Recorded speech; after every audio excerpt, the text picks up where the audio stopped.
Hi friends, welcome to Molly kitchen. இன்றைக்கி நான் உங்களுக்கு பணியாரம் செய்ய போகிறேன். இனிப்பு பணியாரம் ரொம்ப ஈஸியான ஒரு ரெசிபி. அதனால் நீங்கள் எல்லோரும் செஞ்சு பார்த்துட்டு எப்படி இருக்குன்னு சொல்லுங்கள்.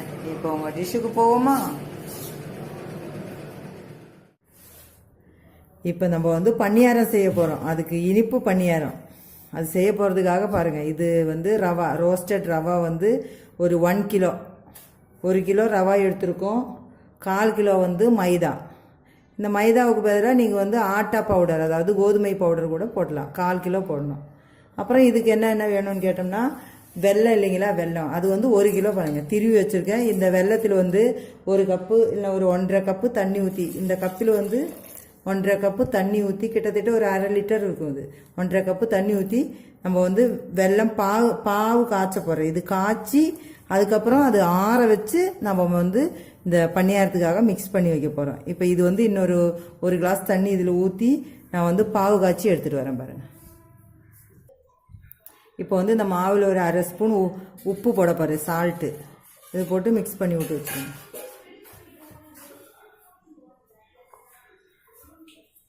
இது சோடா, பேக்கிங் சோடா. இந்த பேக்கிங் சோடா ஒரு பிஞ்சு போட்டுருங்க.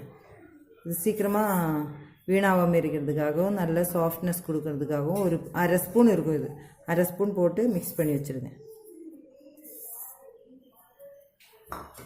நல்லா மிக்ஸ் பண்ணிட்டோம் பாருங்கள். இப்போ நம்ம பானி காய்ச்சி ரெடியாக வச்சுருக்கோம். ஆறிட்ட உடனே நம்ம இதில் ஊற்றி மிக்ஸ் பண்ணணும். இப்போ பானி ஆறி போச்சு, நல்லா ஆறிடுச்சு. இப்போ நம்ம இந்த இதில் வச்சு ஃபில்டர் பண்ணி ஊற்றி மிக்ஸ் பண்ண போகிறோம். பாருங்க, போதும். இப்போ நல்லா மிக்ஸ் பண்ணிட்ட பிறகு மிச்சம் நம்ம ஊற்றுவோம். நல்லா மிக்ஸ் பண்ணி விட்டுருணும்.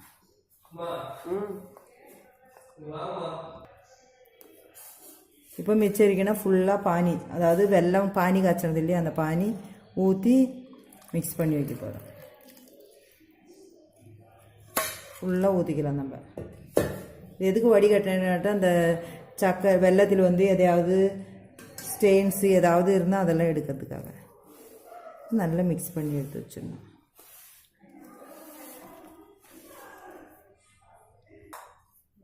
இப்போ நல்லா மிக்ஸ் பண்ணிட்டு பாருங்கள். நல்லா இட்லியோட பாகம், இன்னும் கொஞ்சம் பாவு ஊற்றி மிக்ஸ் பண்ணி வச்சுருக்கோம்.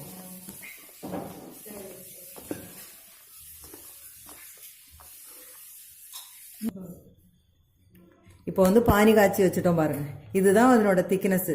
அதாவது நம்ம எப்படி இட்லிக்கு மாவு கரைக்கிறீங்களோ அந்த திக்னஸில் நம்ம மிக்ஸ் பண்ணி வச்சுட்டோம். வேண்டிய அளவுக்கு வெல்லம் போட்டு நம்ம இப்போ நல்லா ஸ்வீட்டாக இருக்கும்.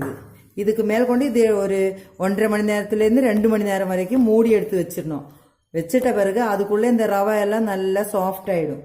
அதுக்கப்புறம் தான் நம்ம எண்ணெயில் போட்டு எடுக்க போகிறோம். எண்ணெயில் போடுறதுக்கு முன்னாடியே நம்ம இதுக்கு வேண்டிய நட்ஸு எல்லாம் வறுத்து போடுவேன். இப்போ எதுவும் போட தேவையில்லை. இதை அப்படியே எடுத்து மூடி வைக்க போகிறோம்.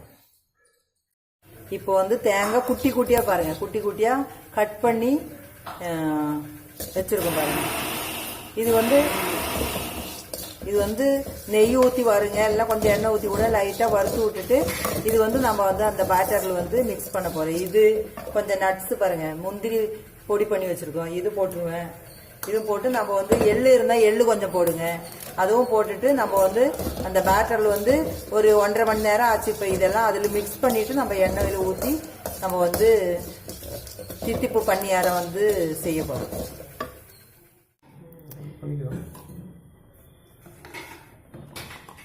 இப்போ அந்த பேட்டர் ரெடி ஆகிடுச்சு பாருங்க.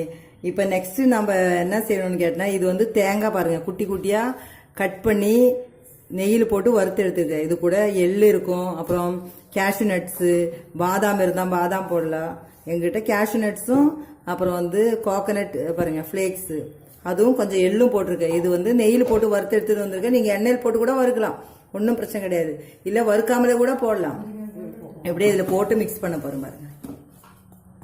இது 1 கப்பு, கொஞ்சமாக ரொம்ப 1 கப்பெல்லாம் போடணும்னு கிடையாது. நீங்கள் எவ்வளோ போடுறீங்களோ அதுக்கு தகுந்த மாதிரி நல்ல டேஸ்ட்டாக வரும் இது. அதனால் நீங்கள் நான் 1 தேங்காய் போட்டிருக்கோம். நீங்கள் ஒரு பாதி தேங்காய் கூட, இப்போ நீங்கள் போடுறீங்கன்னா ஒரு வீட்டுக்கு தேவைப்படுனா இவ்வளோ 1 கிலோக்கெல்லாம் போட தேவை இருக்காது இல்லையா. அப்போ நீங்கள் ஒரு 1/4 கிலோ ரவா, அதுக்கு ஒரு 100 கிராம் வந்து மைதா போட்டால் போதும். இது நாங்கள் கொஞ்சம் நிறைய செய்யறதுக்காக 1 கிலோ மாவு போட்டிருக்கோம். அதனால கொஞ்சம் எல்லா ஐட்டம்ஸும் கொஞ்சம் கூட போட்டிருக்கோம். பாருங்க, இதுதான் அந்த பாகு.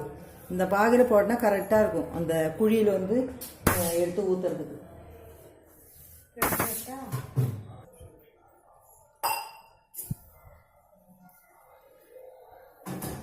இப்போ வந்து இதுதாங்க அச்சு, நம்ம செய்ய போகிற அச்சு இதுதான்.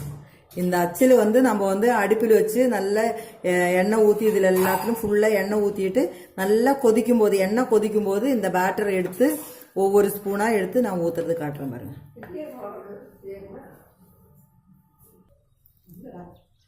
இப்போ வந்து இதில் வந்து இந்த டேஸ்ட் அண்ட் ஃப்ளேவருக்காக இதை பாருங்க, இது பொடி பண்ணி எடுத்துட்டோம். இது என்னன்னு கேட்டினா காடமன், அதாவது ஏலக்காவும் கொஞ்சம் ஒரு 2 ஸ்பூன் சர்க்கரை போட்டு நல்லா மிக்சியில் போட்டு க்ரஷ் பண்ணி எடுத்துட்டு வந்திருக்கு. இது இதில் போட்டுட்டோன்னா நல்ல ஃப்ளேவர் வரும், ஏலக்காய் ஃப்ளேவருக்காக போடுறது. இப்போ ஒரு சிலவங்க ஏலக்காய் ஃப்ளேவர் பிடிக்கல அப்படின்னா நீங்கள் வந்து நல்ல ஜீரகம் இல்லைங்களா, ரசத்தில் போடன ஜீரகம், அந்த ஜீரகம் போட்டுக்கலாம். ஒரு சிலவங்க வந்து பட்டை போடுவாங்க, பட்டையோட டேஸ்ட்டு அது டிஃப்ரெண்ட்டாக இருக்கும். ஜாதிக்காய் போடுவாங்க. இப்போ எனக்கு வந்து ஏலக்காய் பிடிக்கும், அதனால நான் ஏலக்காய் போட்டிருக்கோம். ஏலக்காய் வந்து சர்க்கரையும் கூட சேர்த்து, சர்க்கரை போட்டால் தான் அது ஒரு கிச்சன் டிப்ஸு. எந்த ஏலக்காய் எப்போ பொடி பண்ணாலும் அதில் கொஞ்சம் சர்க்கரை போட்டு பொடி பண்ணால் வந்து நல்லா பவுடர் ஆகிடும். இப்போ இது நல்லா மிக்ஸ் பண்ணிவிட்டு நம்ம எண்ணெயில் ஊற்ற போகிறோம். இப்போ வந்து பாருங்க, இதுதான் அந்த மோல்டு பாருங்க. இந்த மோல்டில் வச்சுட்டு எண்ணெய் ஊற்றி வச்சிருக்கோம். எண்ணெய் நல்லா கொதி வந்ததும் நம்ம இந்த மாவு பாட்டர் ரெடி பண்ணி வச்சிருக்கோம் இல்லையா, நான் பாருங்க இந்த மாதிரி எண்ணத்தில் ஊற்றி எடுத்துட்டு வந்திருக்கோம். இது வந்து இதில் கரெக்டாக 1 ஸ்பூன் வந்து நம்ம அதில் ஊற்றுவோம்.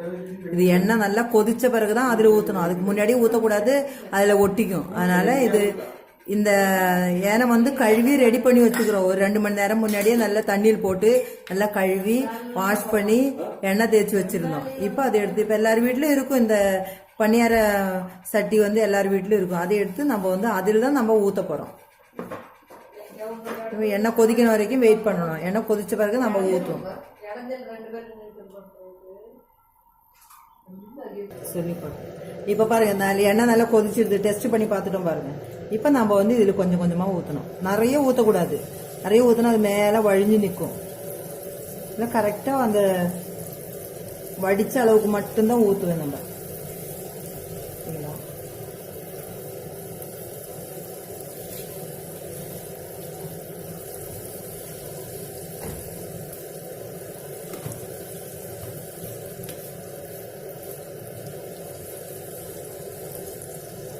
இது நேர எண்ணெயே நிற்கும்.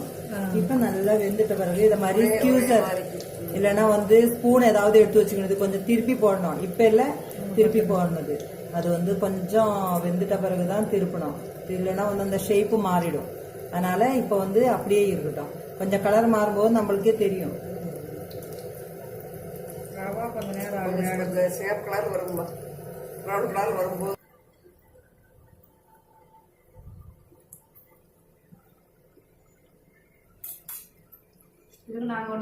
இப்போ வந்து பாருங்க, நல்ல ப்ரௌன் கலர் ஆயிடுச்சு பாருங்க, நல்ல ப்ரௌன் கலர் ஆயிடுச்சு. இப்போ நம்ம எடுத்துடலாம்.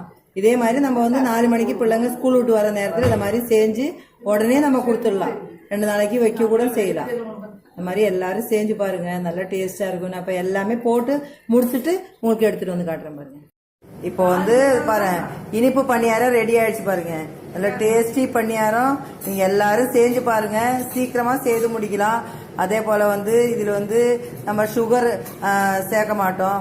இந்த வெல்லம் சேர்க்கறது பதிலாக நீங்கள் கறிப்பட்டி கூட சேர்க்கலாம், பனம் வெல்லம் கூட சேர்க்கலாம். ரொம்ப டேஸ்டாக இருக்கும். எல்லாரும் செஞ்சு பாருங்கள். செஞ்சு பார்த்துட்டு எனக்கு வந்து என்னோட சேனல் சப்ஸ்கிரைப் பண்ணாதவங்க சப்ஸ்கிரைப் பண்ணுங்கள், லைக் பண்ணுங்கள், எல்லாருக்கும் ஷேர் பண்ணுங்கள். தேங்க்யூ.